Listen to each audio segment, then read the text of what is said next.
as kids go back to school. And there are a couple more other changes that, like they want to serve for a 2-year term versus 1 year, and a couple of minor changes, but I think it'll make it smoother, the transition. So hope you guys endorse that, but it'll be coming up in 2 weeks. I'm sure there's more. I don't remember anything. So Okay. okay. All right, Mayor Pro Tem Williams. All right. I attended a couple meetings. The library meeting was July 9th, and I just want to give a quick plug to On the Same Page, which is a one book with Louisville, Lafayette, and Superior. And then it culminates in September and October with a bunch of different events, whether they're here, Louisville, or Lafayette Library, or other places. There's 2 books this time, so it's not just one. They decided to do a nonfiction and a fiction selection. The nonfiction is called Being Mortal, and I'm sure I'm going to completely butcher this name, by Atul Gawande. And then the fiction title is Benediction by Kent Harif. They're both built around the theme of what matters in the end, and this is kind of a what they're calling a good death conversation. So it's about end-of-life conversation. And then, so look for the Louisville Library website for details. Some of the events are starting in September and in October. And I'm sure we'll throw something out on eBlast as well. And then I attended a West Connect Coalition meeting on July 22nd. We met with the CDOT facilitator, Jonathan Barch. I probably butchered that name too. And I just wanted to let Alex and Clint know, I think I already talked to you as well, that we will be meeting with Jonathan August 11th at 10 a.m. And you're shaking your head. Yes, yes. Okay, good. And I'm assuming we're meeting here at Town Hall. Yeah, all right. I confirmed that with him, and so we're all set for that. And most of the discussion at that meeting was about the PEL study, which is a planning and environmental linkage study. And they kind of gave an overview of what they'd be doing or not doing. It will, and I'm just going to read a couple things here. It will develop a balance of transportation improvements within the corridor for the 35-mile corridor, because this is probably the largest corridor they've ever dealt with a PEL study. And unfortunately, there's only $2 million for the study, which is coming from CDOT, and some of it is coming from the full members, not affiliate members, which we're affiliate. So because there's only $2 million and it's 35 miles, we will probably need to kind of narrow down or look at a bigger vision of how we're going to spend that dollars. So some of the things that we need to discuss is the approach. Are we going to use this as a completion of the Beltway or not? Are we going to look at this as a segments approach? The technical group, which Alex already met with, identified 6 segments. Am I right? 6, yeah, with a possible 3 more, being 93, McCaslin, and Indiana. Didn't particularly like hearing the word McCaslin, but anyway, so some of the things I need to determine is the purpose, the need, the length, the size of a project or projects. And some of the discussion was, well, if we don't have the money to look at the whole corridor vision, can we just look at what we all agree on to focus, such as maybe we all agree on choke points as where we can concentrate where we put the money. So that's where the policy discussion is heading at this point. And there has not been any kind of fully vetting of that discussion. It was just kind of touching on it with CDOT facilitator. So that's where we're at. I'm assuming that the technical group, in fact, if Alex wanted to talk about the technical group, because you've met twice now, that would be good to hear your perspective as well.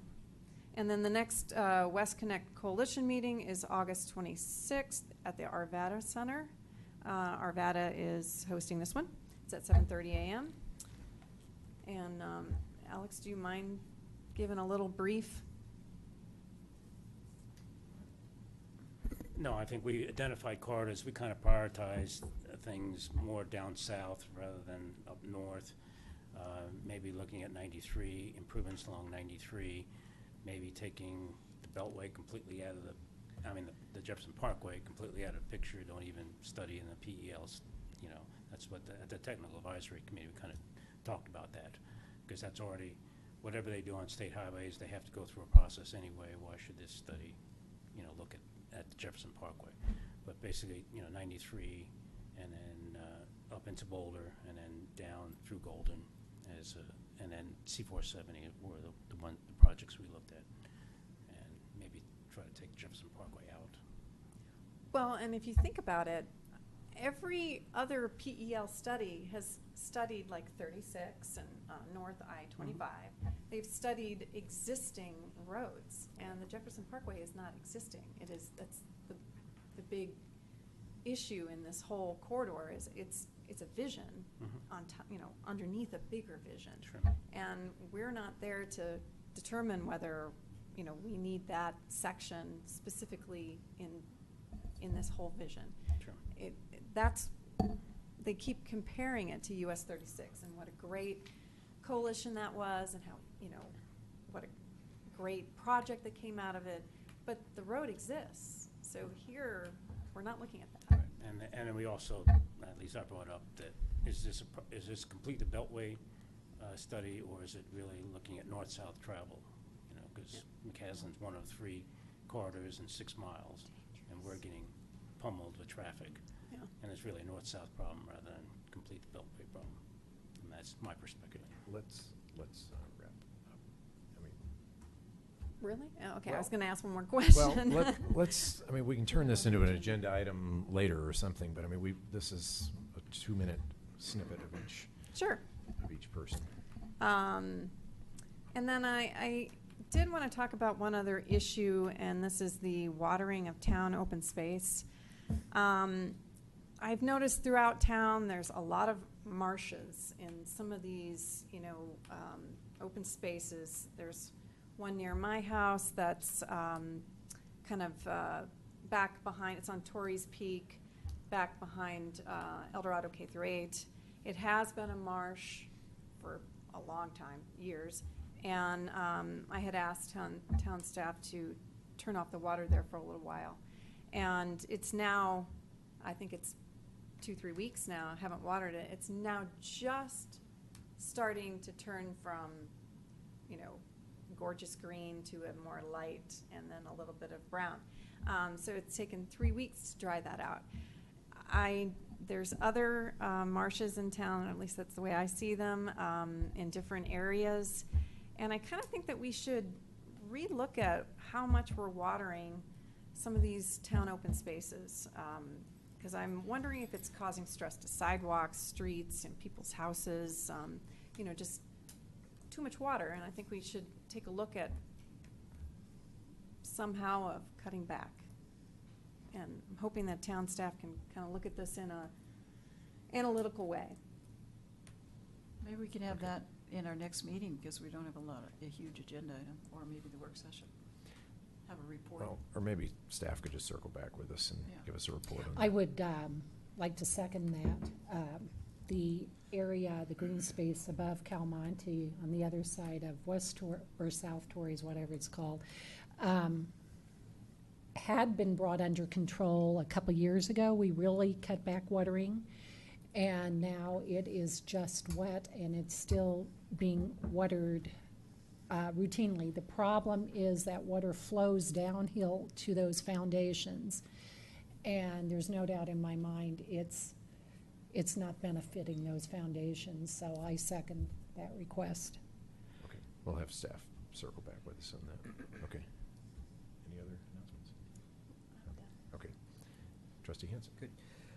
First, I want to start by commending the Public Works staff and the contractor for the road rehabilitation project. They, a week and a half ago, didn't start off so good because they moved up the construction project for Eaton Circle by a week. And there were several residents on Eaton Circle that had planned their vacations to be gone while that was happening, so they could keep their cars in their garage and not worry about having to pull them in and out. Alex's staff and the contractor was very accommodating for the residents, worked with them, helped them get in and out of their driveways each night. So it was just a really smooth project. Everything went really well. The communication was excellent, so thank you very much for that. I attended the 4th of July parade and breakfast. We haven't met since then, have we? God, it seems, you're right, it's been a long time.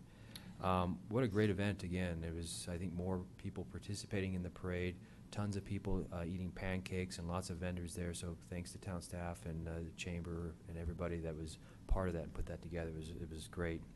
Attended a ProStack meeting, pretty light agenda, but there was some discussion about the pools, the status of the pools, the quality of the pools, and the bubble conversation has resurfaced, and there's been some research done in a less expensive way of putting a bubble in place that might allow some use in the wintertime or year-round, so it can be retracted and put back in. So we'll hear more from that moving forward. I don't need to say any more than what Sandy said about the ProStack and OSAC meeting, other than it was a great meeting, and it was really nice to see the chairs and the vice chairs working so well together in both of those groups. So that was really refreshing. And then last thing is a question about the water quality in the ponds at Purple Park. Yeah. There's a lot of algae or growth or something on there, and I don't think I've ever seen that before. And just wondered, are we doing something differently, or is this something that we need to fix and we're in the process of fixing, or what? Thanks, Trustee Hanson. So the incidence of duckweed and some of the other materials that come up in the ponds does come up over the course of the growing season. The weather, the concentrated warm weather, will work with the folks who provide the pond management service to remediate that. That's been on our radar for a week or so now. Okay. It does, once the treatment starts, if you'll recall from past years when we've treated other ponds, it does take a week or two sometimes for the Okay. abatement to happen. So something's being done now, and okay, good. It's not just Purple Park, though. There It's are not. There are even Yeah. smaller ponds that have that algae completely covering the surface. Okay, that's it, thanks. Okay. Trustee Sorelli? So I was away for most of July. Didn't miss you all at all. Didn't miss a meeting. I appreciate Trustee Dozell covering the Historic Commission meeting, and I'm not sure if anybody covered the RCAG meeting or whether there was one that I don't remember now. But I appreciate that. The only comment I have is we cannot get the call and ride service going fast enough. Betsy and I came home last Monday night, and we took the bus from the airport, got into here about 8 o'clock at night. It's a long haul with suitcases to get up the hill. We didn't try to get all the way up to the hill, but Betsy got as far as this bus stop, sat with our suitcases while I jogged up to get a car. You could have called, I could have picked you up. We're neighbors. I should have, but as an aside, we have a sprinkler right behind this bus stop that comes on at night, and if you have anything on the ground or under, it gets wet. The water comes under there. So anyway, our call and ride can't come soon enough. Next time. But that's my only comment. Trustee Dozell? I too attended the excellent 4th of July parade and pancake breakfast. I think it was the biggest one for a couple of years. It was wonderful. Attended the Dr. Cog, the Denver Regional Council of Government meeting on July 15th. And we talked a little bit about an opportunity that might come out of that meeting where we can utilize some of the resources of Dr. Cog and RTD. I attended the Historical Commission meeting on July 17th for Joe, and it was great to hear everybody talk about having the old fire truck run in the parade, and it was fun to see the pictures and just everything. My husband made a comment, though, that the old fire truck was great, but then block behind it came the great big monster Rocky Mountain Fire, and it was like, wow, that was a lot different than the other. But everybody's excited about the opportunity to get the old truck actually running, and now to go further to do some more work on it, and eventually getting it repainted and really looking spiffy.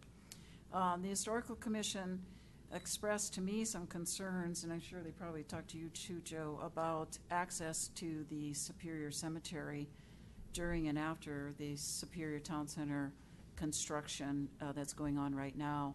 And they were talking about, again, they're going to have to postpone their October Tombstone tour.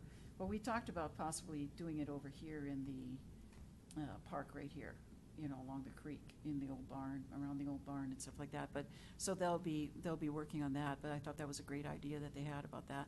And then they asked if maybe Alex or somebody could attend the next meeting to give an update about what's happening and how the cemetery fits in and what's going to go on. So they were interested in having that. I don't know if they've asked you yet, but I thought I'd just pass that on. It's the third Friday of the month. Yeah, at 10 o'clock in the morning. Now, you can go to the picnic that's coming up, too. Yeah. the No, barbecue. Alex isn't invited Oh, to okay, that. okay. I won't even mention that then. Don't even forget that. If you read the notes, so you'll see that it's in the notes. And then I read with interest in the paper, I think it was yesterday or maybe today, that 60 prairie dogs are being relocated to the Boulder County open space at the corner of McCaslin and Highway 128. So, That's perfect. yeah, so just to let you know, if you get some, there pretty soon, they're relocating,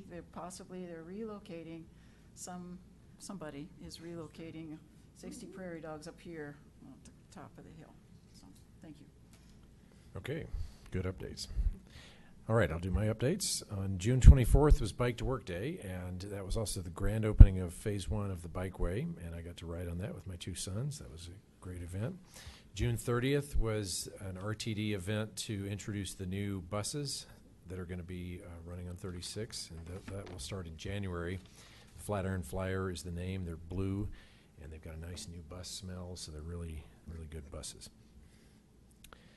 July 4th, I started the downhill mile, then I ran the downhill mile, and then I quickly changed and got ready for the parade, and was in the parade, and attended the festival and the booths, and it was, like Trustee Dozell said, it was just incredible seeing the fire truck run.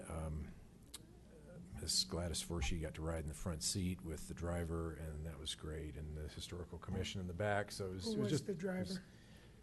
I'm not sure who was the driver. It was Matt Rarick. Rarick. On Yeah. town staff. Yeah. So it was great. It was, Matt Rarick. Not this Matt. so that was a great accomplishment and great work by the Historical Commission and town staff for Yeah. being, really big thanks to town staff for, and Matt Magley for saying, when the thing was in the shop and we discovered the cost, he just said, let's do it. Let's get it running. And so, that's the great thing about a small town. You can actually get things done quickly and intelligently. So that was great. That was great to see. Friday, July 17th, I went to the Mayors of the Americas luncheon and got to meet the mayor of Calgary, Alberta, Canada. So that was an exciting event. On Saturday the 18th, I went to Slide the City in Boulder. That's where they turned the street into a big slip and slide. Did you do it? And I did it. And our friend Jared Kuffner suggested that we do it here in Superior, and I think that's a great suggestion. And Down McCaslin? I think McCaslin would have been better. 13th Street in Boulder was not steep enough, and we had to get up and walk part of it. So we need McCaslin would be incredible. So I'm sure traffic would. Yeah, exactly. Last Wednesday, the 22nd, Matt Magley, town manager, and I went to Broomfield for a Oil and Gas Association meeting. This is a meeting that the governor's task force on oil and gas has requested the Colorado Oil and Gas Conservation Commission create these meetings all around the state. And so the Broomfield meeting was the first one, and Broomfield invited all the municipalities around Broomfield to attend this meeting. One of the interesting points that came out of that meeting was that 75% of these oil and gas wells that are being drilled now are horizontal, and they can go for miles horizontally. 6 years ago, there were only 3% of horizontal wells. And so just because the wells are, where you see the wellheads, the actual, they can be tapping it in many different areas. So why does this apply to Superior? It's, fortunately, we don't have any wells in Superior, and the likelihood is fairly slim. But I think it's important for us to just be in tune with what other communities are dealing with and be in tune with what regulations are going on. One of the big focuses of this meeting was trying to get municipalities more involved in the drilling process so that people are aware of it and aware of it sooner. So we thought that was good information to attend. To help facilitate it or to prevent something? In some communities, in many communities, it's inevitable. I mean, people have the right to, or companies that own the mineral rights have the right to drill it. So it's a matter of getting on the same page with the owners of the mineral rights and the residents who are going to be affected by it to choose locations better, mitigate noise better, and those sorts of things. So, any resident will tell you it's, they don't want it. No one wants it next to them, but it's there. It's not going away, and it is going to happen in many communities. Last Saturday, the 26th, was the Boulder Valley Summer Swim League Finals, and I'm pleased to announce that the Rock Creek Flyers came in second to the Louisville Dolphins. The Rock Creek Flyers Swim League is a summer swim league based here in Superior, and it's been around for, I think, over 20 years, and they've been kind of stuck in fourth place for many years. So getting second place overall was a great accomplishment, and just want to congratulate all the swimmers. And thanks to the town for putting Go Flyers on the sign. Everybody loved that. So those are my announcements. I've got a few announcements of upcoming events I'll do afterwards. Now we'll do any announcements from Assistant Town Manager. Thank you, Mayor. I just wanted to make a couple of quick recognition items. Thanks for mentioning the work of the Pro Staff and Chamber of Commerce and the youth leadership at 4th of July. It was a great event. Thanks for recognizing that. I also wanted to recognize Ed Johnson and Public Works staff for the work they've done over the last week or so, responding to several emergency items, including a break on Friday night into yesterday morning, into Sunday morning, between the town's public works staff and then contract staff from Superior Maintenance. They did a yeoman's job to get the service restored there. I'd like to recognize them. And then also one other maintenance item, pro staff members Brian Meyer and also Matt Rarick, who happened to be the one trying to double clutch in the fire truck at the 4th of July parade, spent a lot of time that weekend trying to get the North Pool facility. The pump room had some serious issues happen over several days with several different incidents coming up, and they did a great job working with our staff and also with contract staff to get the pools back up and running. I'd like to recognize them as well. One other calendar item that came out, I mentioned in the digest, I wanted to get on everybody's radar screen going forward, is the Ulta shop that's opening up in Superior Marketplace. They're entering into their final stage of finish work, and they're hoping to have a grand opening, hopefully next month. And when that date is announced, we will work with Ms. Craycraft and the other folks at the Chamber to publicize that, along with the other items that we mentioned earlier during your reports on how to publicize over the next few weeks. That's it. Okay. Assistant Town Attorney. Hi, thanks for having me tonight in Kendra's stead. It's been a while since I've been here. You received a memo along with your packet from our office with information relevant to tonight's agenda. So that's all I have to pass along, unless you have any questions. So. Thank you. Town Clerk? I don't have anything. Okay, I'll quickly go through the announcements of upcoming events, and then we'll move on to public comment. So on Tuesday, August 4th, 6 to 9 p.m. is National Night Out. That's been going on for a couple of years, an event sponsored by the Sheriff's Office and the town, and I think the Chamber's involved with that as well. Great event. It brings out a lot of people in the community. It's going to be at Community Park, so mark that on your calendar for next Tuesday, August 4th. In the month of August, I was looking at the calendar, and there's lots of interesting classes: scuba, slackline, ultimate disc, star party. If any of that sounds interesting, be sure to check the town's website. August 19th, I'll be doing my story time at Community Park reading. I was scheduled for July originally, but it got switched to August 19th, and the theme is Pajama Party, so you'll have to come to find out whether the mayor dresses up in pajamas. And then September 12th is the 15th Annual Chili and Beer Fest, so not too early to start thinking about Chili Fest. So that's the announcements. All right, we'll do public comment now. Anyone who'd like to have public comment on consent agenda or non-agenda items, you're welcome to come forward. Just give a wave and, okay, come on forward. Come on forward. State your name and address and comments. Elizabeth Sorelli, 987 East Carville Place. I've been concerned for a while about the safety of bicyclists and pedestrians crossing at the roundabout on McCaslin and Colton Road to get over to the Colton open space. It's a very, very tight roundabout. The crosswalks are very close to it, and people do not stop for people. And there's a little part in the middle, and perhaps that's the reason they expect you, to wait there and et cetera. And this was really brought home to me today. I've always felt, in danger going across, but today I was driving north at about 7:30 in the morning. It stopped. I was entering into the tight roundabout, which isn't very long, and all of a sudden noticed one of the bright orange, what do we call them, golf courts that they use for the staff open space or working around here, that was in the middle. And he obviously did not see me because he started across the road right when I'm coming around. And it made me realize today that people coming from going south, likewise, which is more dangerous because they go faster. They don't, slow down to go through there, where the people going north have to stop. Realistically have to stop and check before they can go in the roundabout. Cannot see anybody who stops in the middle there. And I was wondering if somebody could look into what we could do to improve that, at least cutting down the bushes, the high bushes that are in the middle of the center, that makes it so that that's obviously the reason that the man in the cart could not see me coming in, et cetera. I could not see him. Or what else we could do to make that more safer, more pedestrian friendly in getting across from the east to the west side of McCaslin at that point to the open space. So can I clarify, so you're coming from the north going No. south? I was coming from the south into town, going north this morning. So I mean the cars, when they're coming Okay.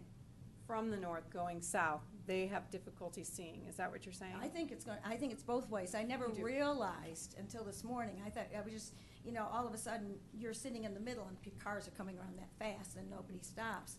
But I didn't realize until this morning, and maybe it is just summer with high bushes. But until that I got into that roundabout and there was a cart there coming, that I had not seen, could not see. He obviously could not see me because I'm in the roundabout and he's starting to go. He went across right in front of me and I had to. I had, stop for him. Betsy, a similar situation. There was actually a bike that was perched going over to the trailhead from the Richmond 15. So they were going across the street and was sort of hidden in there and then proceeded across, and it right in front of me, it dawned on me there is not a crosswalk there. There are arrows painted on the street, on the asphalt, but there is not a broad crosswalk that alerts my eye that, hey, always be sensitive to potential crossers. Right. So I do agree that needs to be looked at again from various perspectives. Okay. Yes. Let's let her finish her comments. No, that's Okay. all. I just Okay. wanted somebody to look into what Okay. they could do. Number one, I think just as I realized today, if they keep those bushes low so people can see the whole area, because Okay. I never realized that people coming into that roundabout cannot see somebody standing in the middle waiting, or even one of those bigger golf Okay. carts. And if we could do something more, as we do with the other crosswalks with the blinking lights or the crossing, or there are some zebra stripes, there are these, I drove by it again today to see, there's this little space in the middle that the others don't have where you can sit. But that's where he was, that's where the bicyclist was. And We'll have Can I- staff report back. Okay. Or check Can I on make this. one comment? Okay. So when we were constructing, Sorelli, if you remember, when we were constructing that roundabout, we decided to put electrical conduits so that in case in the future we wanted to put a pedestrian light or whatever it would be, So this is a very good opportunity to relook at that and see if that's something we need to do. I think it's dangerous. I think something's going to happen if we don't do something more to Okay. to make it safer. Okay, They'd like thanks. somebody looking. Thanks for the comments. Thank you. Okay. Additional public comment? Okay, come on forward.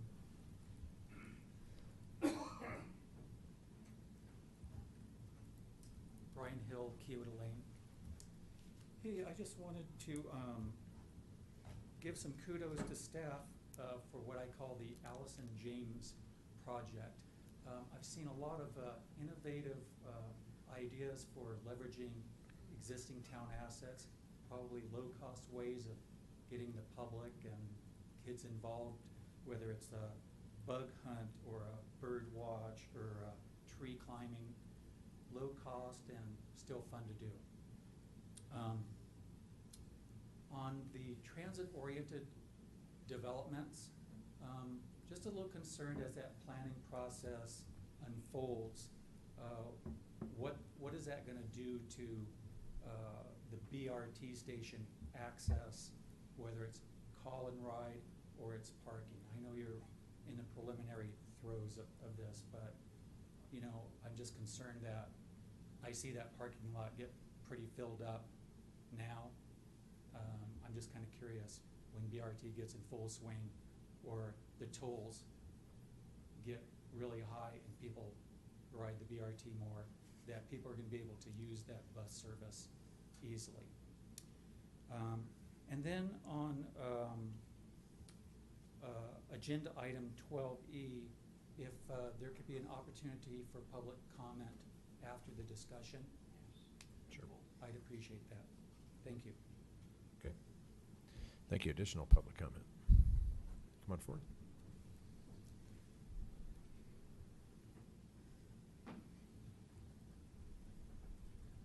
Corbett Huntinger, 3177 West Yarrow Circle. I wanted to give a kudos then, and actually bring up a concern. The kudos was on the 4th of July, the Youth Commission put on an excellent kickball tournament. And they were very amenable to offer for suggestions that we offered them to make it a little bit better, and they incorporated them right away, so they did an excellent job. There was only 3 teams. We could use more, but they did an excellent job. The concern I wanted to bring up was the movie night at the park, the last one. I know there's one coming up this Friday, but the one in the last one, there was a severe lightning storm going on, and I walked down to it. I just live right up the street. Walked down to it. I saw the lightning going on. Decided it's not good to stay out there. Walked home. Started watching the news. The news is reported. Now this is Denver news, but it was kind of the surrounding areas too. And they were saying there was hail in Golden, and there was 415 lightning strikes in this area during that hour period. I told my neighbor if they needed a ride to come call me. I went down and called them, or they called me. I went down and picked them up. And the movie was still going on with all these lightning strikes, and the only reason why people were leaving is it started raining a little bit. So I'm just wondering, what is the policy when there's a huge lightning storm in the area? I mean, 415 strikes in an hour is not insignificant by any means. And what is the policy for kind of counseling some of these, for these events versus just keeping them going on? So. Thank you. Yeah, the HOA, just to clarify, the HOA really runs the movie nights. But that's a very good point, a good concern. Okay, additional public comment? 2 HOA guys.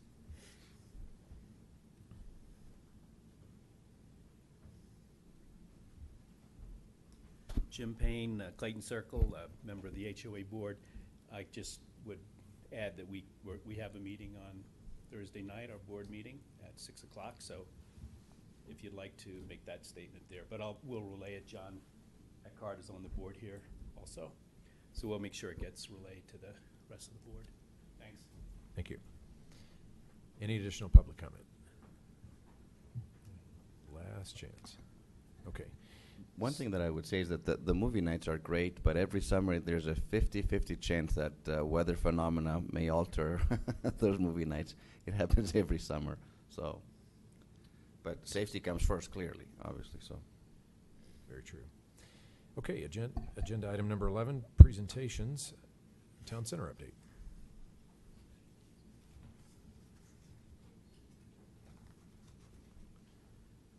Welcome. Good evening, Randy Goodson with RC Superior. Thank you for having me again. Well, you've probably all noticed that we have quite a bit of construction activity, both the grading activity and then the work over at Boulder Valley Ice and Indoor Sports. I sent to staff a construction schedule. I brought a copy with me. I brought 2 copies with me. That was asked for. Trustee Dozell asked for that. I don't know if you want me to walk you through. It was 3 pages. But we have our construction schedule, and I've sent it to your staff, so you have that. Will we get it? Well, I only realized that Matt wasn't here when I walked in, so I sent it to Matt, and then when I was sitting down and I looked over, I'm like, oops, so I forwarded it to you. Yes, thanks for sending. So, And Martin, will we get it? Yes. so other things that we're working on, we're got so many balls in the air. We are working on separately Planning Area 2 and Planning Area 3. We have we've had sort of the Full Employment Act for architects and urban planners in Denver. We have because it all goes sort of hand in hand. When we talk to hotel guys, they want to say, what's the whole town center gonna look like? And of course, what we previously had was a zoning plan, and then we've gotten into now vertical plans. We've had probably 5 different architectural firms prepare different plans for different parts of Planning Area 2, and then another 3 or 4 prepare different plans for Planning Area 3. Planning Area 3 being the residential. And we're going to have something to present to you. I'd like to think it could be in 2 weeks, but I doubt it, just the way the iterations go. I think we'll have something to show and to discuss probably in a month.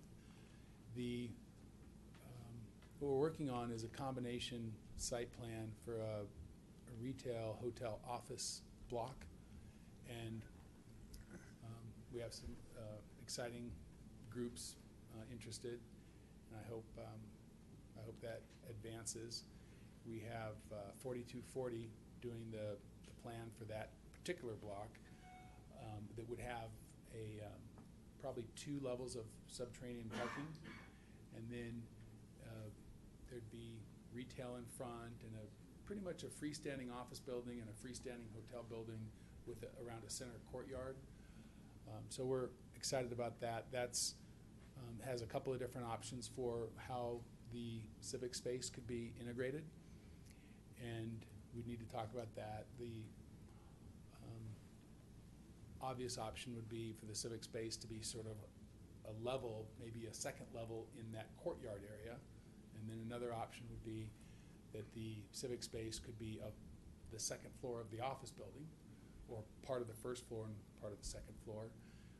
And then there's an option that it could be both. It kind of depends on part of our effort in doing this will be getting a cost estimate for what this space is going to cost, and then identifying the options for the size of that civic space. Where is it located? That would be either on Block 6 or Block 7. Part of this effort, to answer your question, we're focusing on Block 6, 7, 10, and 11. The 2 blocks on either side of Main Street that are closest to Boulder Valley Ice and Indoor Sports. In this effort, we started off with a design competition of architects, of urban architects, on saying, we want a hotel, 150 keys, we want a spec office building of 120 to 150,000 square feet, we want retail on every block, and we have a retail consultant that identified what types of retail, and then our office guys, to do the spec office, they've said, well, you have to have some apartments, maybe 100 units, maybe 75 units, but to have a spec office building, to improve your chances of competing and getting tenants, you need to have some apartments, because a lot of the tech companies particularly like to see that there's apartments nearby. So, and on top of that, something we've talked about in the past is that the for sale residential doesn't go well above restaurant space. So we had a design competition, and we interviewed probably 10 firms, traveled around and looked at a number of town centers, and then we hired and paid 3 firms to give us a presentation. Interestingly enough, all 3 of the firms suggested a type of a flip-flop of the town square closer to Boulder Valley Ice and indoor sports to key off of that energy and the number of people coming and going to Boulder Valley Ice and indoor sports. And since we can't build all 8 blocks of Main Street, I don't know if you have a site plan that you could put up here, so because you guys probably don't remember the block numbers. I think of them in the block numbers, but I can reference block numbers if everyone has it. Filing number 1A, 1B would show those. Plat. Just the PD. Yeah, the site PD, plan. yeah, amendment 2 would do. I had that up, I didn't bring it. What an assistant town manager. Yeah. What a guy.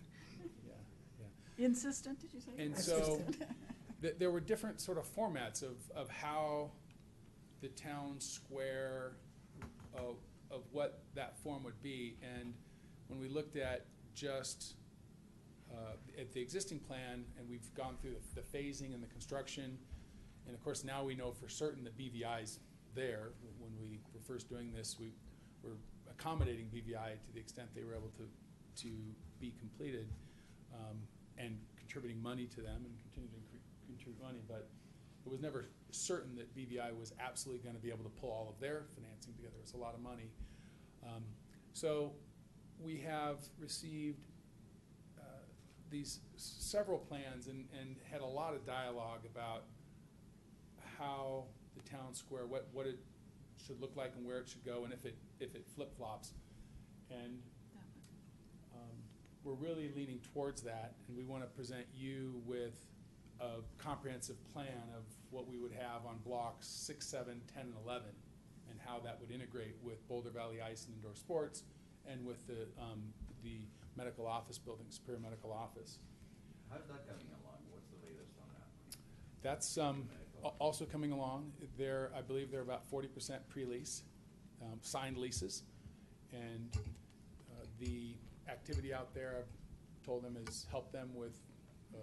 They're in discussions with a lot of tenants. Getting those pre-leases has just been really tough for them. And they need to get to 50? They need to get to 50%. Right. And so they are proceeding, though, with their plans, and they'll be submitting plans to the town, I think, within 60 days. I'm pretty sure within 60 days they'll be submitting a package to the town.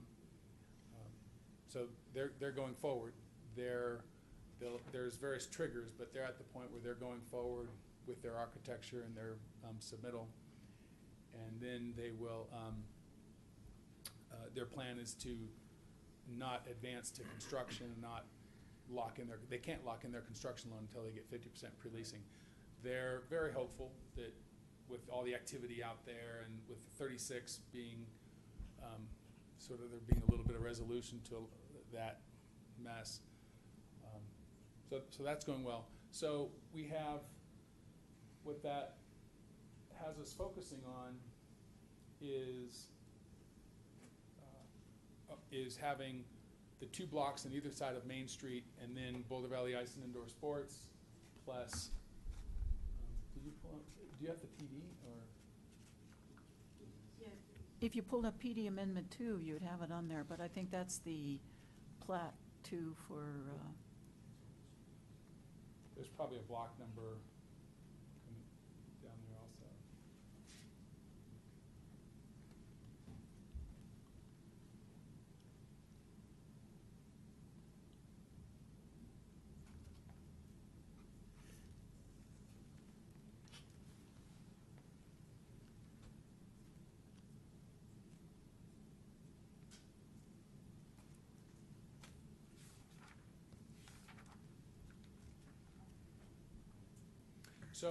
So that's what we're working on, and the So the hotel and office complex, the office building would be on the west side of Block 6. So maximizing the views of the Flatirons. The hotel would be on the east side, sort of overlooking Boulder Valley Ice and Indoor Sports, overlooking the town square with more visibility to the US 36. We're very optimistic on our retail, only because we're excited about how the plans look, and our retail consultants are excited and think that it will market well to the retail tenants. It's still premature to, we want to make sure we have our best foot forward when we are actually presenting to retail tenants. So but we are presenting to office building builders, and we are presenting to hotel developers. Actually, we have a meeting tomorrow. I actually have 2 meetings this week with hotel groups. Both, what I'd say is we've sort of ticked up past the roadside level hotel interest, which is important for us. And then for the retail and the apartments, we're looking at just a portion of the blocks overlooking Main Street, not the entire blocks. So we'll have, but what it will give us is it will give us that 4-block area all developed where we're proceeding at the same point in time. Approved PD 2012. That's fine. Can we go to design guidelines figures? On that one. I'm sorry, that's 2012.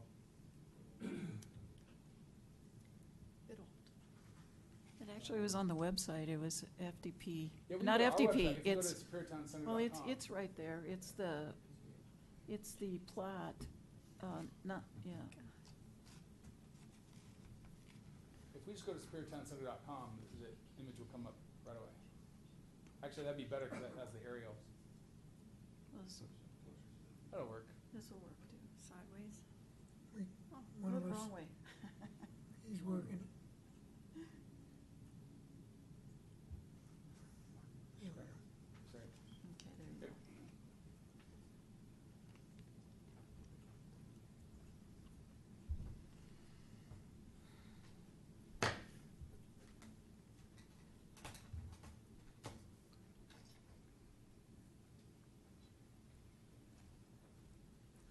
So what we're talking about is almost flip-flopping the town square over here like this, or at least coming to you and presenting this to you. The town square would be more of a trapezoid, though, because when you actually get to this building, there's not a lot of activity. There's not a lot of doors coming and going. People will mostly enter here and here. And then there's the front roundabout, which is very, it's very commercial. It's intended to handle a lot of traffic. A lot of cars will be coming and dropping off. But because of the activity of people there, the plan that we're working on would have the town square be like this, and then this this block. We're doing another thing is staff has asked us, and I'm not sure if it came from the board. It was really just a phone call from Matt. He said, "Hey, can you move Street 1 so that it fronts the park, which is now Coal Creek Way, I believe, or Creek View Way." And so that request came first. And so as we worked on all of this, we said, okay, well, let's assume that this road gets relocated here. And then that is roughly going to happen. It's not going to move up exactly. We're working on that because we want to have a restaurant overlooking the park. And then we talked about parking. And because we can't access parking off of Marshall Road, we might be able to access parking here. So this road, if you can imagine, would come up to this edge here, but then come down a little bit more. So we have room to put in more of a rectangular restaurant building, and then we could have a down ramp into a little parking area. Not a huge amount of parking, but some parking that would be right there. So we're working on that, and by sliding this forward, then it made these blocks super long, and so we are, part of our design effort is in the combination with understanding the dimensions we want of the town square central gathering place here that'll have many gathering places, not just one, but kind of, so it's not just one giant mass. It'll have different places and different pockets of gathering, but we've relocated this alleyway, or it's actually another pedestrian promenade. We need that there to carry utilities and drainage. So we are moving this forward or north over here so that we can accommodate the hotel and office building and the parking structure on this side. And this ends up being 290 feet that we needed for that. Pardon me, not here. This promenade is still there. And so that's where we would have the hotel office with the parking deck and retail in front. And the town square would be something like this with destination trying to draw people in, that when they're over here we want to draw them in and kind of funnel them more into the retail. And then there'll be a retail frontage of the hotel will be fronting here, so this will all be retail like this, fronting the promenade. And then there's an opportunity for retail here, and then we're figuring out what would go back here, either office or it'll kind of depend on where our demand goes. As we create this plan and as we market this plan in the office buildings, our real hope is that we're able to really be that attractive office market. Can you point where the medical center is right there? Right here. That's the one. Yeah.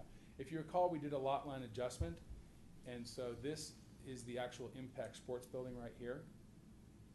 And so there's a lot line adjustment here, and then this was expanded this way, and this building is being built right here.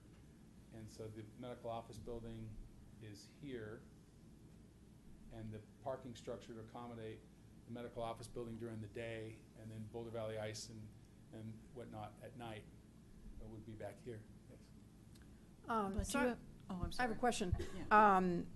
Relocating the town square, how does that compare to the square footage of the original town square we put in? Well, I haven't seen that yet. Okay. So that's something that we'll present to you. I think that the total amount of space, I actually haven't seen it. We had haven't seen it, I don't know.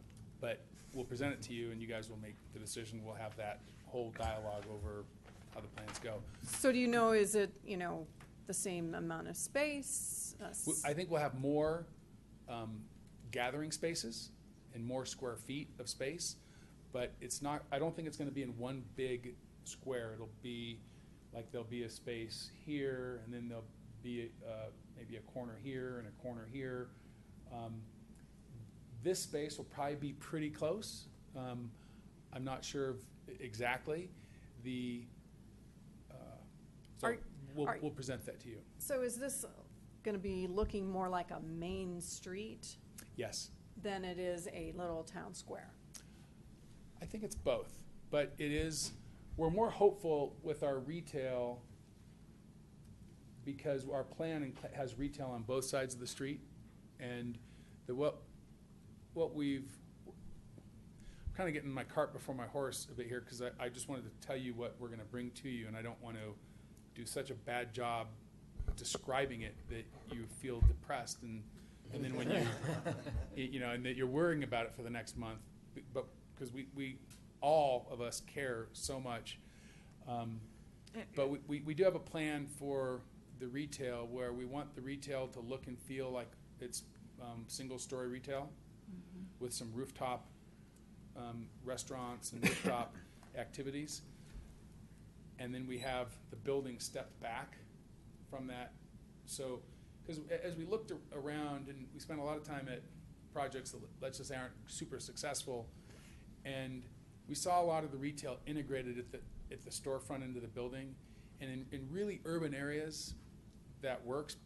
We're not sure if it works just because retail's there's just so much activity, the retail does well, but it doesn't look great. And so and that's one of the reasons we went to this design competition. That was one of the challenges we presented to all these different architects of how do we create this great environment. And the other thing is, how can we phase in the retail? So if it's, if you have too much retail and it's dark, it's a failure and no one wants to move in. But if you have a little bit of retail and it's all leased and the businesses are doing well, then everyone else wants to be there and it's a success. And so we have a plan where there might be a larger square here.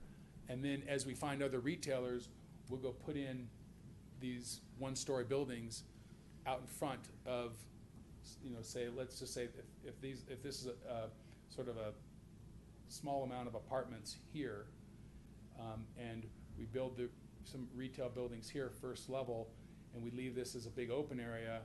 If the retail market is great, then we can go add in a couple more buildings there. And if the market's not great, we wouldn't add them in until that vibrancy and that economic success is there. I think, Randy, you're right. I think you came here today just to give us an update, and now we're getting much deeper into the weeds. And I'd much rather, because this is opening up a whole can of worms in some ways. I'd rather you present us when you do know in in 2 meetings from now or 3, whenever you're ready, than start going down this path, because I can see this kind of Sure. morphing into something different than an update. Okay. Sure. Trustee Dozell. So, okay, Trustee Dozell. And then I'll just make, No, go right ahead. okay. is that all Same right? Okay. topic. Same topic. Well, I'll make 3 comments about what you just said here. One is, thank you for looking at and agreeing to move the street, because that was very important to access the park. There's no access to the park with this plan, so it'll be a great addition, and it'll make it more usable, the area down there. And then this concept that you're talking about now of flipping has some real merit, flipping the town square to the other side, because the promenade, pretty much this view, isn't very usable. It's a walkway, but if you flip that over, I can see, and then the hotel facing that, there's an opportunity for a lot more gathering there. So I like that. So I'll wait till you come back with more about that. My thing I heard, though, that I don't know was ever included in anything was apartments. So I will reserve further comment. I don't think any of your plans include apartments that have been approved so far. So that would be a significant change to what you're talking about here. So now I think we need to go to Mr. Sorelli talking about FDP1 and the activity that's going on there. Yes, can we talk? I want to talk about grading. And the grading that's going on now, that's getting very close to the residents on East Carville and. You're talking about the grading or the Well, there's a mountain now that you built the on top storage. of the ridge, and that's the main. So go to where you're grading, and if you get right by the no-build area, and you've built a 20-foot hill on top of the ridge. Right in this location here. Let me see. And why? Yeah. So. And how long? All the grading. I'm just going to shrink this down so we can see the whole plan here. So the grading that we're doing is going to encompass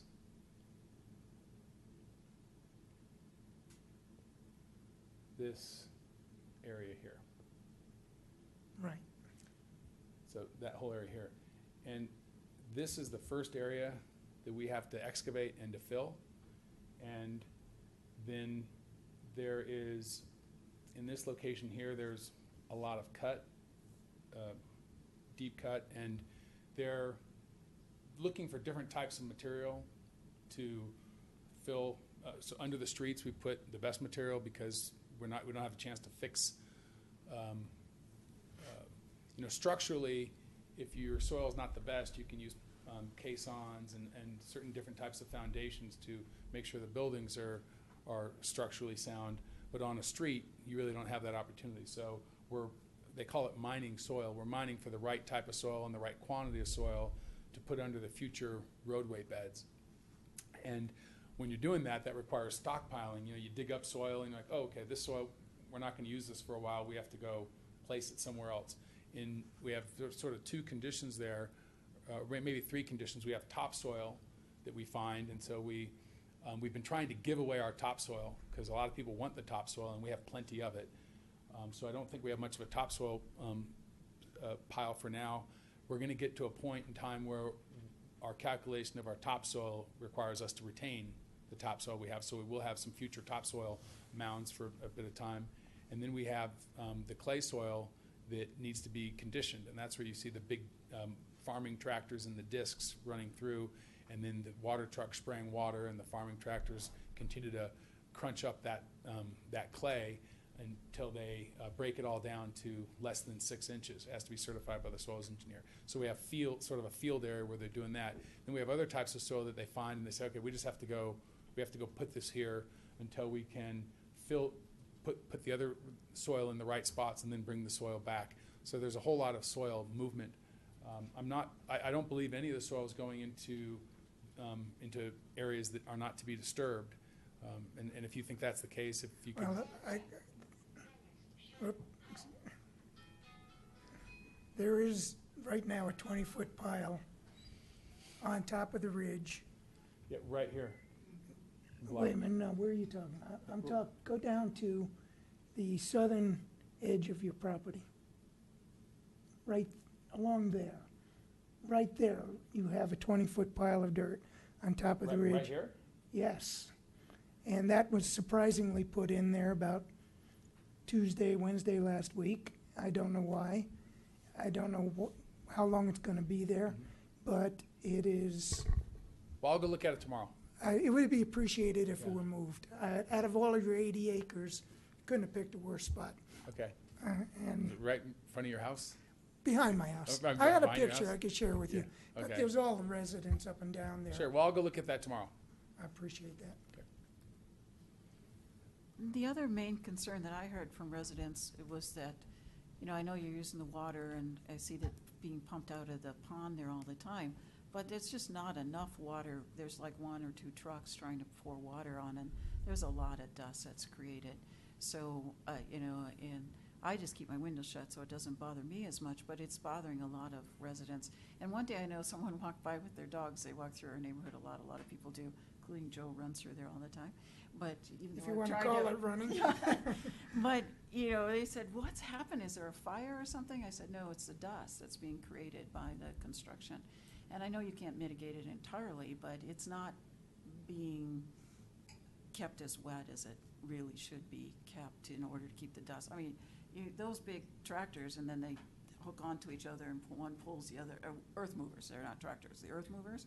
You got 2 of them, and 2 more right behind, and then another one, 5 of them going around and around and around a circle. They make a lot of dust, and they're not being watered. The dirt isn't being watered to keep those piles of dust down. So Well, whatever you can do to minimize it. It might appear that way. Mhm. We have, so your staff has a construction, has Chris, construction, it's Chris, right? The new one? Rick. Oh, Yeah, so Rick. you have a guy out there watching what we're doing, and then we have our grading contractor with their superintendent, and then we have a superintendent. Right, know, right. So they're- all those they're people charged with watching, they complying. should know that They're- there's a lot of Well, dust so coming up. I guess yeah. my point is that If there's any way sometimes you things can that you might mitigate look at and think that, oh, that's not right. That's Uh-huh. not necessarily the case. We have, we have soils engineers Well, on I'm not site saying it's 100% not right, of I'm the just time. saying what the residents are saying is Yeah. that, and like Yeah. I said, I keep my windows shut so I don't have a problem. But others have said that there's a lot of, so if you could just Well, yeah, kind I'll of. make sure that they're doing it kind of according to just- the yeah, regulations yeah, and, yeah. and the grading protocol that we Yeah, have. right, because there's a lot of dust being Okay. created. And I know you're gonna create dust, you gotta create dust or you eat dust, but, so that's good. Yeah, it's not also just dust. Keep in mind, we have about, 40 pieces of equipment, big diesel engines, running also. So, you're right, you Right. guys haven't had that experience ever either. And that's gonna go away. Right. but they're puffing a lot of When, smoke. that's a good question.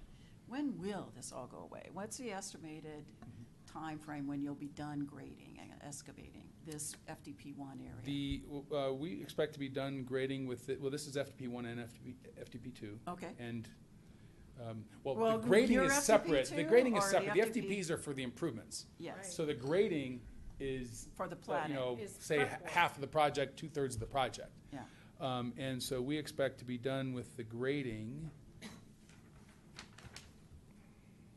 For this whole area that you identified up here, right? Is that what you're talking about? No, for the whole area, I have the grading for PA2 here. Uh-huh. We expect, I'll tell you in a moment.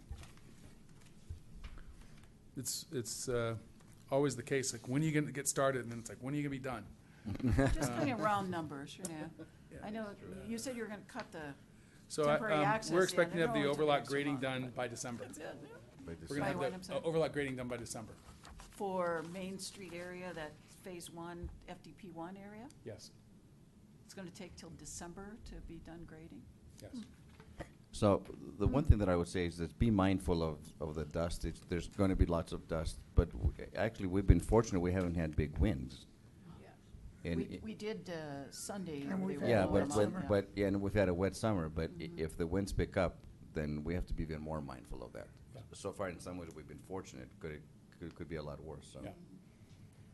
If you would indulge me, again, I don't expect you to comment on this, but I can give you a picture of what I was talking about. Okay, if I can just keep it, I'll Yeah, go you talk can. to the guys tomorrow.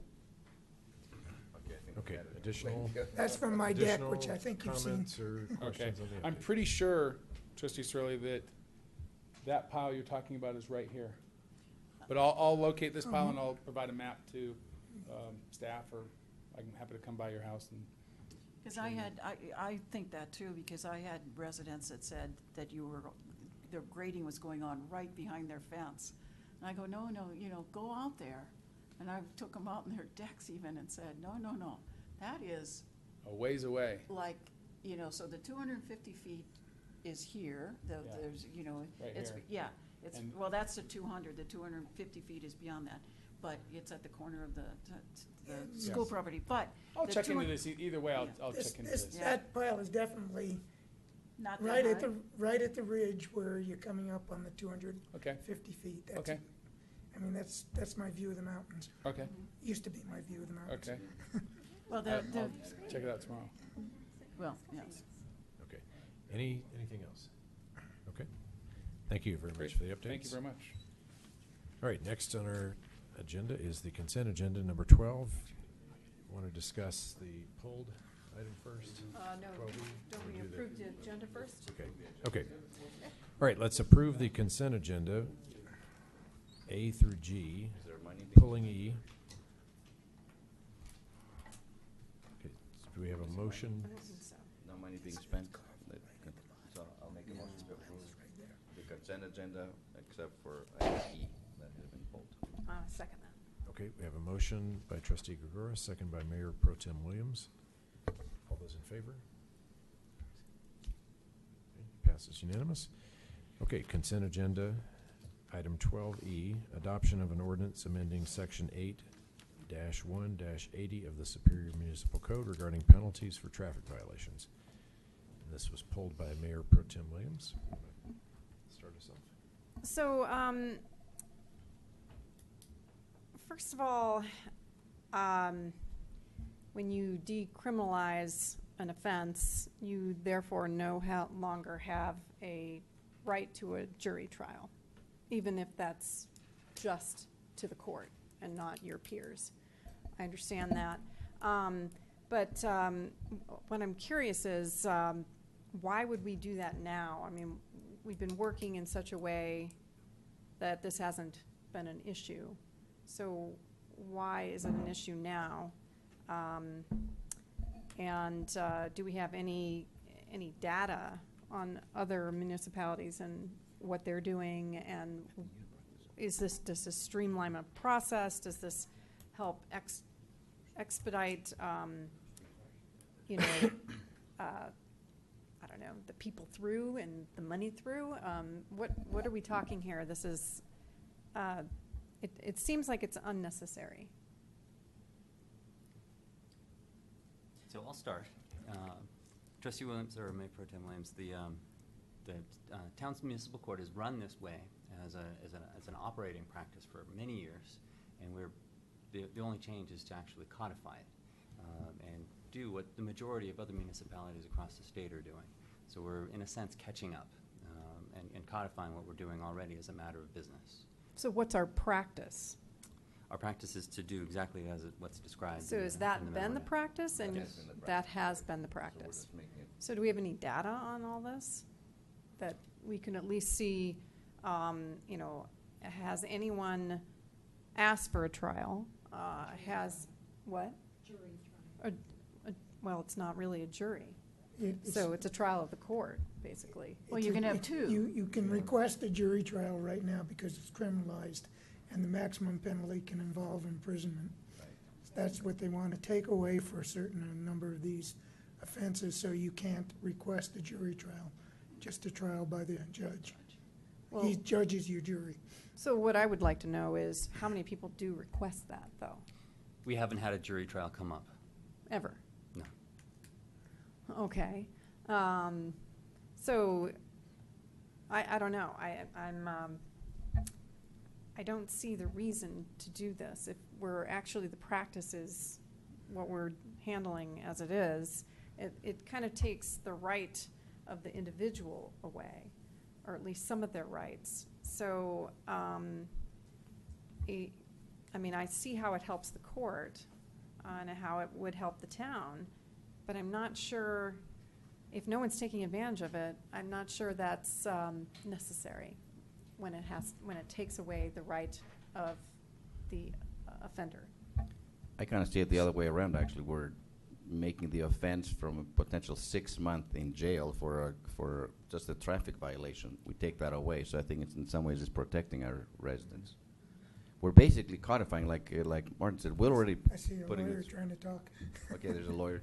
Well, I'm sorry, you can go ahead.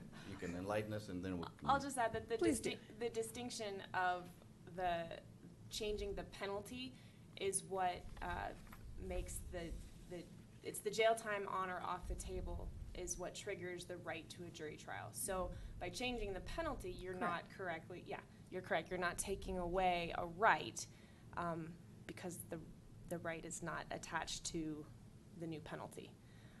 It's my understanding that this request was broached by Judge Thrower, and perhaps it's worth it if you would like to discuss with him his reasoning process, and yes. thought process for, and also more historically information on the court, because he would be able to better answer that in terms of number of trials requested. It's my understanding that no jury trials have been requested.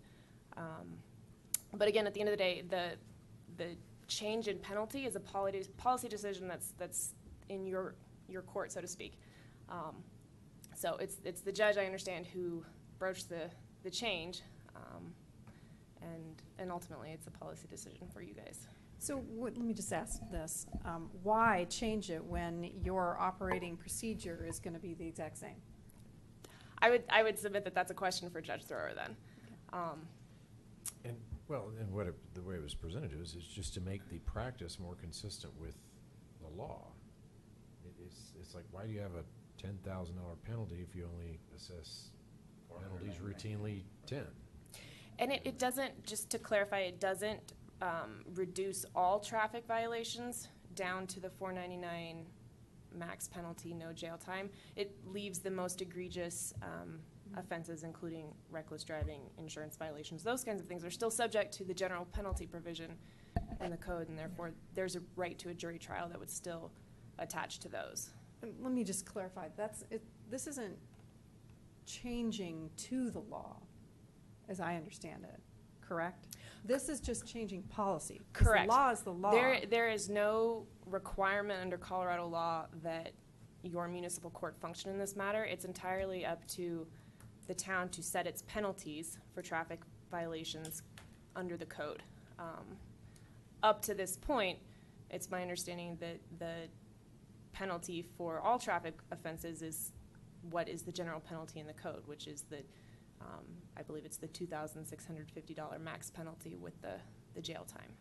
So this is simply taking a class of offenses, which you are able to do for any code offense, and assign a specific penalty provision to it. This is simply making a set of traffic violations a civil infraction, not a criminal infraction, because jail time wouldn't attach and a lesser penalty. Let me would ask one more attach. question. Okay. Does this change how you're affected by it? So Gregoris is saying that it affects how your I don't know, what do you want to call it, your, It's decriminalized, you mean? It's not a criminal offense? or- well, I mean, if you change it, criminalize or decriminalize, does that change what follows you as a person or not? Oh, your record, your permanent Your- record? Thank you, Your your record, record. nothing will change in terms of the points that get reported to Department of Motor Vehicles, or your driving record showing these offenses if you were convicted of a driving offense. What simply would change would be the monetary penalty that the judge could impose. In this case, it would be a $499 maximum civil fine that could be imposed. But in terms of points on your license, DMV record of your driving history. It's the same. That's all the Either same. way. Correct. And what's the highest fine we've ever given? The maximum penalty that's permissible under the code, as I understand it now, for the judge to opt to impose is the $2,650 fine, which is the general penalty provision of the For code. even running a stop sign?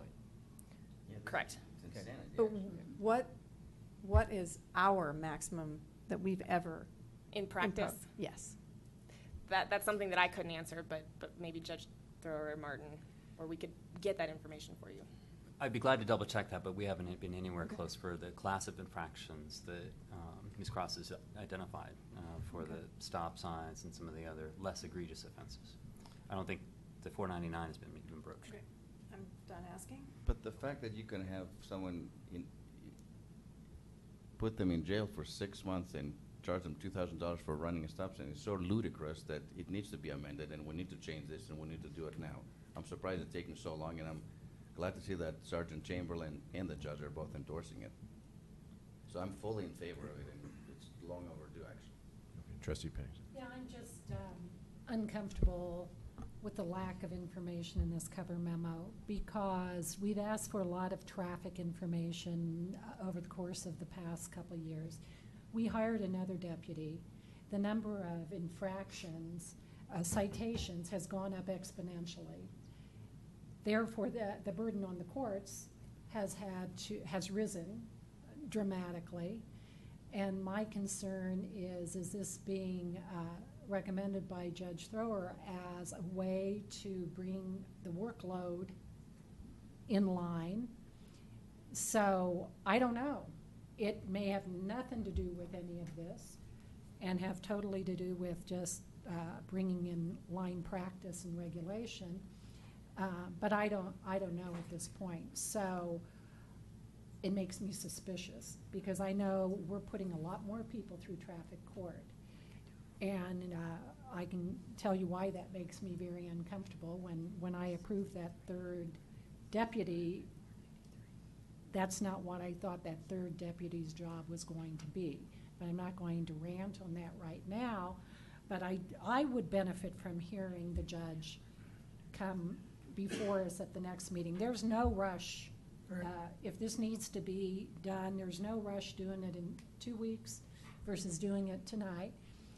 And I'd actually like the judge and Sergeant Chamberlain to come before us and explain to us what's happening here, because I'm just a little worried. Can I make a point of using some facts and data? Traffic violations quarterly court report, 493 for last quarter. Total fines collected, $63,496.90. Divide that $63,496 by 493. Average penalty is $128. Right. But how does that compare with anything? Is this 4 times what it was a year ago or 2 years ago? Well, the number Yeah. is 4 times, but not the dollar amount, the Right. fine amount. We're only talking about the But fine I amount. want to know what is driving this. Yeah. And then I want to know, you know, if this is just perfunctory, I think none of us really has a great issue with it.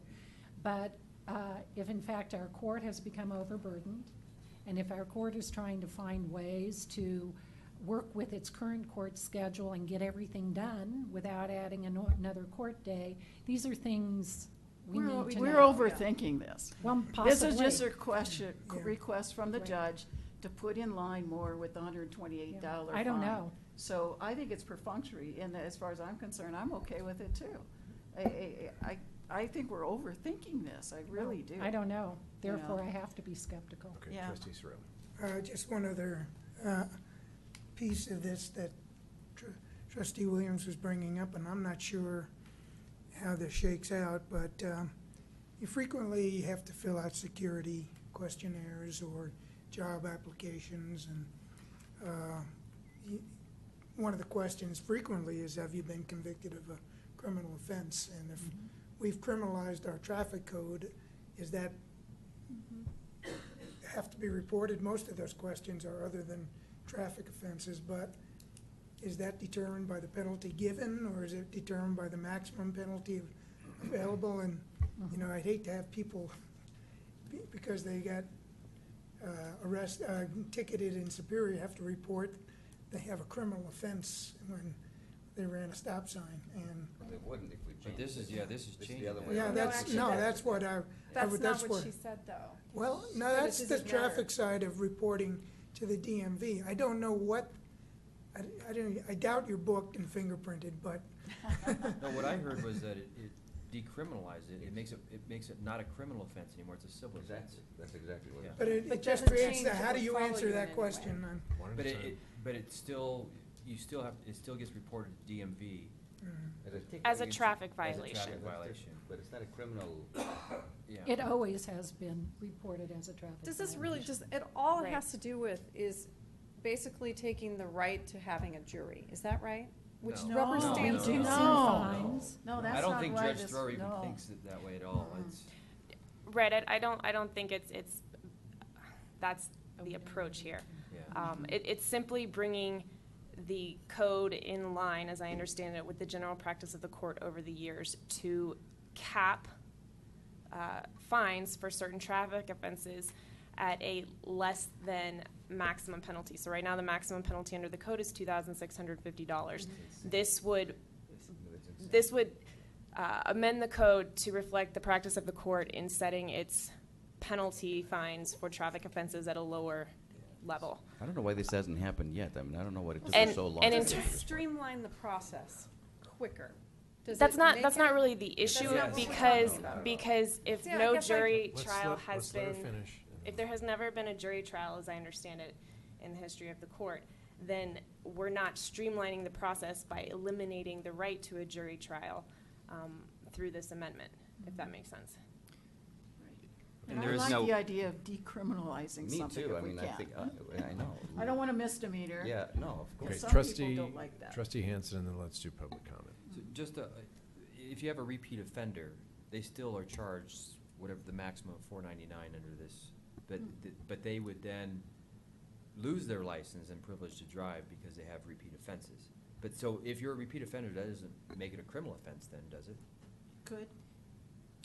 No. No, so if you're a repeat offender and you rack up tickets, you're going to rack up points Right. And that you get lose your reported to license. DMV, and then that's an action by the Department of Motor Vehicles to suspend or take away your Yeah, license. more than 12 points. Correct. Right. So Then that you is lose an your action entirely separate from the municipal court. The municipal court looks at the offense in front of it and will assign a civil penalty under this new process, or a fine as set forth in the existing fine schedule, based on the traffic offense. Often the judge looks at your driving history, and if you have a terrible driving history, will probably give you a fine within that range of possible fines at the maximum if you have a bad driving history.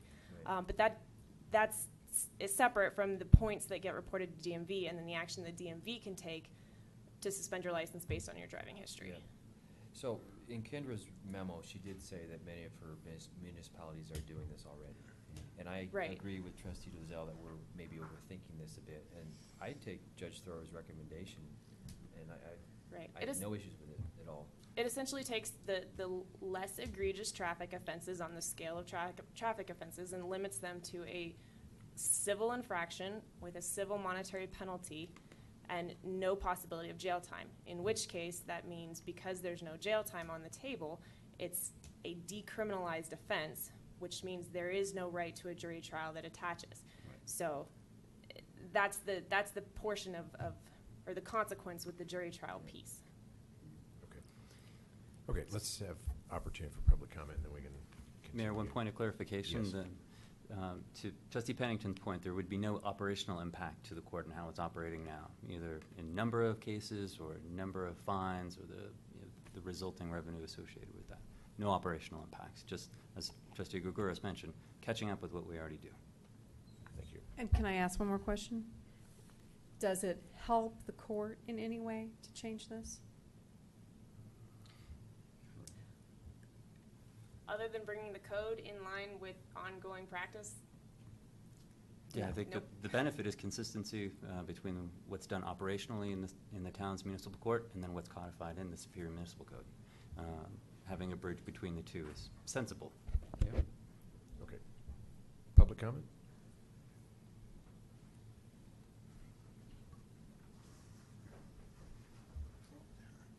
Brian Hill, Kyoto Lane. I really appreciate the discussion that's ensued here, because when I read the agenda packet on this item, I was a little bit confused. You know, I couldn't really tell if there was any upside to a defendant for this. I think the court already has the latitude to modify an offense, to modify the sentence.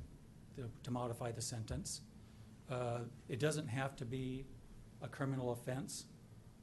Traffic offenses get brought down to defective vehicle, which I don't think is criminal. So I don't really see what value this has for the defendants. It really just takes away their right to a jury trial if they ever wanted one. So all they do is lose from this.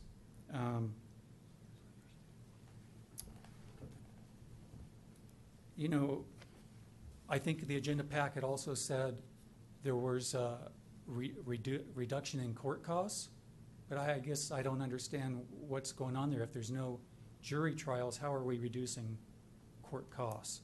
So I'd like to kind of understand that a little bit better. If the town is generating higher court costs through jury trials or through trials with the judge or just pleas to the judge, if there's too many, maybe there's a problem with the way we're enforcing the traffic laws. I don't know, maybe there's issues with the way we place signage on the streets or the way infractions are handed out. I don't know. I think there really needs to be more discussion from Sergeant Chamberlain and Judge Thrower on this, because you're giving up rights. You're taking rights away from citizens if you change this practice or if you codify this change.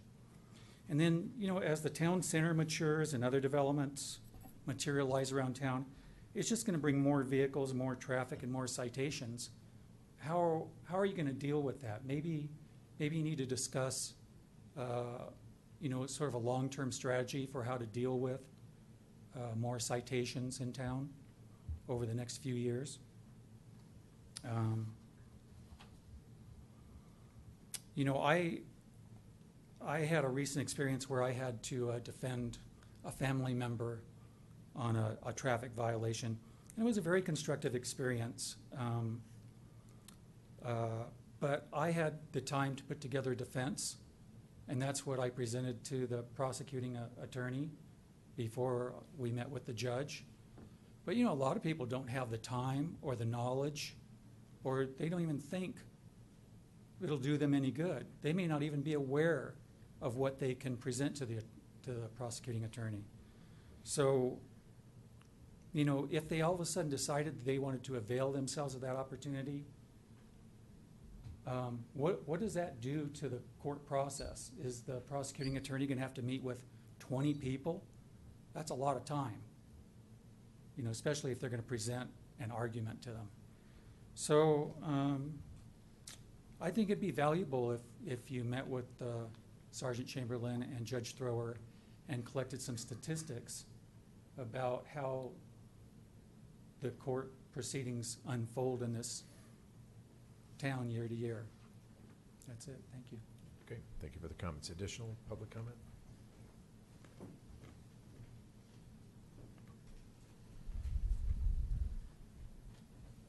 Corbett Huntinger, 3177 West Yarrow Circle. I just wanted to make an observation and kind of put a rhetorical type question out there for you guys to contemplate. To me, the observation is it's kind of very similar to a red light camera or one of those speed type cameras.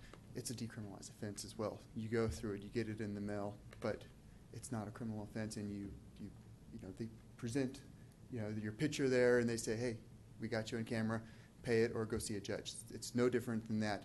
It's just that a real person is pulling you over now than just a camera. So just an observation there. The rhetorical type question is, if it's a matter of practice and it's just a single judge, and I don't know how it's set up here yet, unfortunately I'm still trying to learn some of the policies go on, but if it's a matter of practice and a single person is doing it, how do they pass on that practice to the next person in line?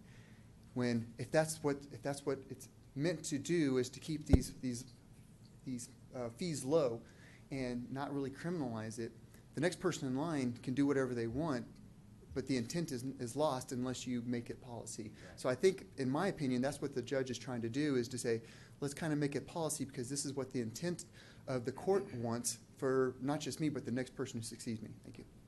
Thank you. Additional public comment? Okay, any final discussion that I'd like? Oh, final discussion? Make a motion. Yeah. Go ahead, Chris. Oh, any discussion and then a motion would be great. Mayor Pro Tem Williams. I understand the concept of this, and I think that it's a good direction, but I'm wanting to understand why and what's motivating it. And it would just help me understand where we're going and why we're going this direction. So that's where I'm at. Can I ask the town attorney something real quickly?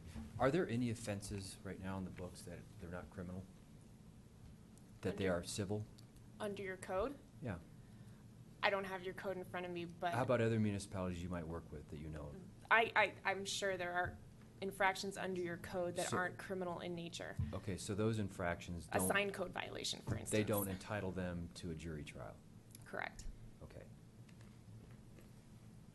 Trustee Pennington. I would remind us, when we did the interview of the various judge candidates, we said at that time that, boy, it'd be nice if we periodically met with the judge. And personally, he gave us an update on the courts and how they were operating, et cetera, et cetera. And why not make that in the near future so that we can hear from him personally? Again, there is absolutely no urgency here. And if we ask the judge to come here, we can kill two birds with one stone, have him give us an update of how his first year, or however long it's been, 2 years, have gone, his observations, and we can ask questions about this as well.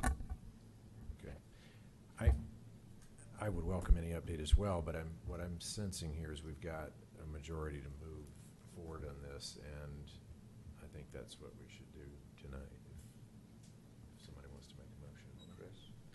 I'd like to make a motion on the Town of Superior Ordinance Number O-5, Series 2015, an ordinance of the Board of Trustees of the Town of Superior amending Section 8-1-80 of the Superior Municipal Code regarding penalties for traffic violations. Motion by Trustee Hanson, second by Trustee Sorelli. All those in favor? Discussion or Further discussion? I just want to reiterate that we're not taking away anybody's rights here. We're taking away the potential for someone to go to jail or to receive an increased fine or anything like that. We're just taking this and lowering the penalty to that similar to other civil offenses. So we're not taking away any rights here, because Sure I we would are. definitely be opposed to that. I mean, it's not gonna change a vote, but we are taking away the right to a jury trial, so we can't lose sight of that, so. But it we're can also be- taking away the possibility of jail time and a over $2,000 fine. Which So- automatically removes the right So to it a puts it jury in trial. line It's with not other civil It's not offenses. taking away, it just removes the jury trial Because option. there's no criminal, Yeah. criminality. That's all, we're not taking away, we're lowering the penalty and therefore reducing the penalty and taking away jail time, which goes along with that, no opportunity for a jury trial, but a judge trial is still an opportunity. Yeah, I don't agree with either when we say the word we're taking away some right to someone, that's not necessarily the case here. Are we voting? So in theory, I agree with this, but we've been in practice and in code doing something we've been doing for a very long time. They're not in sync, and I understand that you want to get them in sync, but I would like to understand a little bit more about it before I vote yes or no. So that's where I'm at. Okay, we have a motion and a second. All those in favor? Gregoris, Folsom, Hanson, Sorelli, and Dozell. Opposed? Pennington and Mayor Pro Tem Williams. Okay, motion passes. All right. Item number 13, discussion and consideration of the participation and funding of the Consortium of Cities Permanent Supportive Housing Study. Trustee Hanson, you want to lead that off? Yeah, so the Consortium of Cities has been discussing since last December, when I first became a member of the consortium, about doing a study on the impacts of homelessness and chronic homelessness throughout Boulder County, not just in certain municipalities, but throughout Boulder County. And one of the recommendations, based on some experience, they are considering more supportive housing, and that's what this is a supportive housing study. But I think it's important to know that this is much bigger, much broader than just a supportive housing study. I have not been a fan of creating supportive housing or low-income housing in the town of Superior. But I am interested in knowing a little bit more about what the impact of homelessness is on our town, especially as we build out the town center, which is going to be an attraction to possible homeless people. The improvements on the road, which could cause more homeless people to come into our town asking for money. But also, we have a current homeless issue in town, and we've been told otherwise, but we do. When we have homeless people come into our town and ask for money, there has been reports of homeless people sleeping under our bridges and so forth. So I think that there is an issue that we need to be aware of. But again, it's just an opportunity to see what the bigger issue is in the town, in Boulder County, and potential impacts on the town of Superior. And for the consortium to divide these costs, I think is a perfect use of the consortium. And for them to ask us to participate by giving $3,000 towards this study, I think is a good use of the money. It's a very reasonable amount of money. I saw something in the news today, actually, in talking about affordable housing I think it was in Loveland. Did you see that today about the art space? Yep. Providing affordable housing to artists. Like, I think they had like 30 apartments, and they have over 100 applications for those apartments. And the whole idea is to create affordable housing for artists. That creates some excitement around the neighborhood, and it brings in more business. I mean, it was a completely different way of thinking about affordable housing. That may not relate specifically to this, but I think it's something for us to think about. Yeah, that actually goes way back, years ago. I remember seeing a study on Los Angeles, downtown Los Angeles, You're right. which is very depressed. So what happens is a cycle. All of a sudden, the artists move in, and once the artists move in, then it creates energy, Right. and then you'll start seeing the rebound of that city. If Because the then artists money, can't afford it then money anymore. starts getting put in, and perhaps artists can't afford it. You're right, but that's just the cycle. That's a San remarkable Francisco. thing. So I don't know if it was Longmont or Loveland. One of the two is doing it right now, and it's got It's rave Longmont. reviews. Longmont. Yeah, Okay. Longmont. You know, each community in this county has got different views on their responsibilities and whether they want different types of housing or not, but, you know, the bottom line is we're all part of the same community. These issues know no borders, and I think it's important to, when it makes sense, I think it's important to support these kind of studies because it's going to give us information and help the greater good to hopefully address this problem. So. Where would the 3,000 come from? In the memo, it was mentioned that we're not spending the Jefferson Parkway legal fee item this year, so there's money in that line item that could be redirected to it. Mayor Pro Tem Williams. So I agree this is a really good Boulder County initiative. My only issue here is it is a Boulder County initiative, and Boulder County is the one interested and leading this study, and this is something that's been on their agenda for 10 years. And although I really appreciate that, and I think that's great, I'm not so sure it's necessarily appropriate for them to be asking for the money from all the different jurisdictions. That this is their agenda, and I think that the money should come from them. Okay. Trustee Dozell and then Hanson. Yeah, well, my concern is that too, because in this document it says the City of Boulder and Boulder County have committed funds for the study. And it all is tied to Boulder County, and it mentions again Longmont and Boulder are the two cities that have the issue. And then it immediately jumps into not talking about the homelessness, but really, again, how to create these permanent supportive housing and rapid rehousing and low cost or low income housing. So I'm not sure what the study really is for. You know, we want to know if there's homelessness in our town. I think that's a good thing to know. I talked to a sheriff deputy one day, and he was telling me how many, you know, a handful of people they find and going in the back door of Safeway and all that kind of stuff, and sleeping under the bridges. But our study may have a different requirement than figuring out these permanent supportive housing, because I don't see that as an end result of the information that we gain from there. And then my final comment is that in the emails that came out, I think, Chris, you had forwarded those on, Boulder County or somebody had suggested, or the housing, somebody from Boulder County had suggested that we didn't have to give the $3,500, that we could give $500 to $1,000 as a nominal amount to show that we are supportive. And I prefer to talk about a number like that if we're going to do this. Trustee Hanson. Yeah, so this is actually a study. It's not being commissioned by Boulder County. It's being commissioned by the consortium of cities.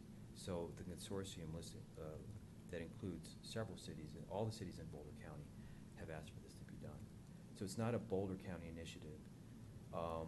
The city of Boulder and Longmont are putting money in because they're the biggest providers now for these efforts. So they're asking for the rest of the consortium members to participate in this.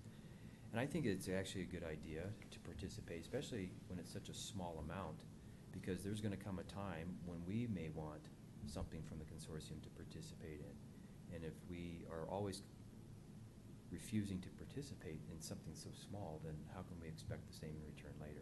That's what the consortium of cities is for, is to pool numbers together, pool people together, and get studies or whatever else we need at a much lower cost. But your email said that they wanted, that consortium said that, I think that individual, I can't remember his name, said that he'd be willing to have us participate at a lower level. So why aren't we talking about that number, the 500 Well, or 1,000? any municipality could participate at a lower level, absolutely. Okay. But to me, that's not in the spirit of the I don't, consortium. the point is you support it or you don't. I mean, whether you're talking 1,000 or 3,000, it's not, I don't think that's significant.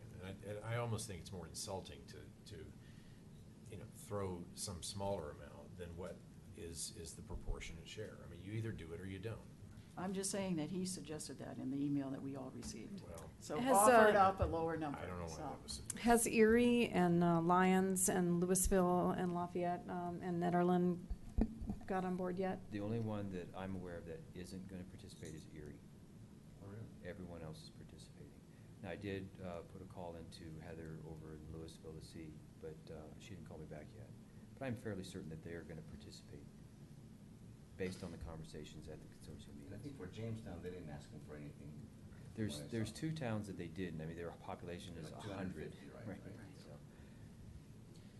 You know, recently we had this similar question, do we give some money to this community-wide eco-pass idea? And we said no on that, and I mean, like Trustee Hansen said, I'm concerned that if we just become this town that just continually says no to things, there are times when we need the consortium support for when we want grants to do these regional trails and regional projects and things like that, there's a great deal of regional collaboration that needs to happen, and I think when we've got the means to do it, I think we The should amount is seriously. nominal. I mean, It's we're a not talking about nominal amount. $10,000. It's a nominal amount. Yeah, I'm in favor of it. and I believe the information we're going to gain from it is going to be useful. They're going to come in, if we move forward with it, and they're going to interview town staff, and they're going to talk about what the town center is going to be like. They're going to talk about the rehabilitation on our roads, the changing of the roads, and understand what impact that would have on the town of Superior. So I think it's good, useful information. So what's the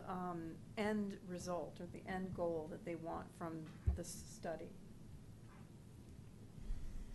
Well, just what it says in the title is they want to understand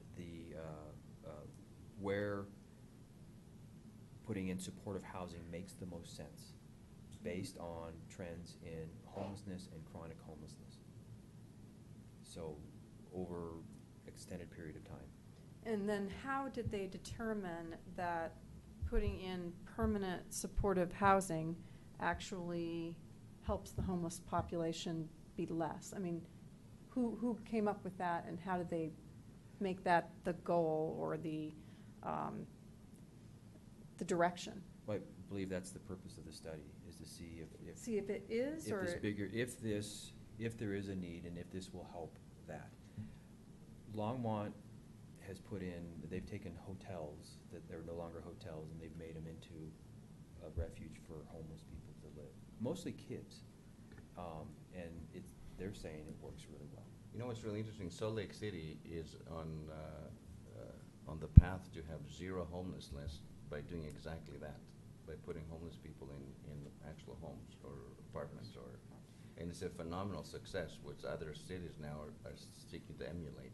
Yeah. So obviously this is on a much smaller scale. We're not like Salt Lake City, but well, and my only point is, and I think this is great, but my only point is it's Boulder County, and this is their initiative, and they're driving it, they're running it, and they're asking for money. but we're part of Boulder County. Yeah, We this are. isn't- I This isn't agree. the three commissioners But we driving this, give though. plenty of money to Boulder County. So that's all I'm saying is, hey, if they're asking for every little study, which they have been, and we pick and choose which ones to support, I'm just broaching that. But this you know? isn't the Boulder County Commissioners commissioning the study and asking for this. It's not them.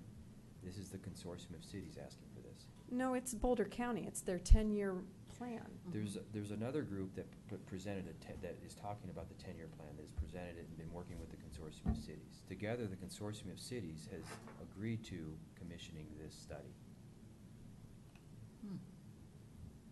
Driven by the need expressed by Boulder County.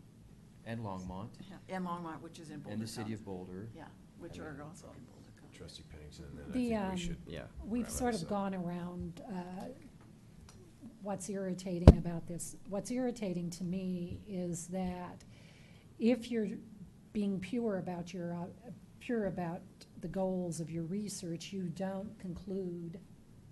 have the conclusion in your proposal. They have the conclusion in this proposal. It's that permanent supportive housing is necessary to reduce the homeless problem. So I agree with Deborah, that's maybe obvious to some people, but it's not good science. You don't start out with the problem and already pre-state what the solution is. So that's what makes me nervous about this whole thing. That being said, I'm hearing what's being said here. I think we do have to be a supportive partner in the consortium.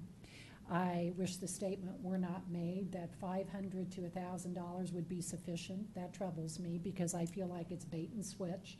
That memo clearly said $500 to $1,000 is fine, and now we're up to $3,000.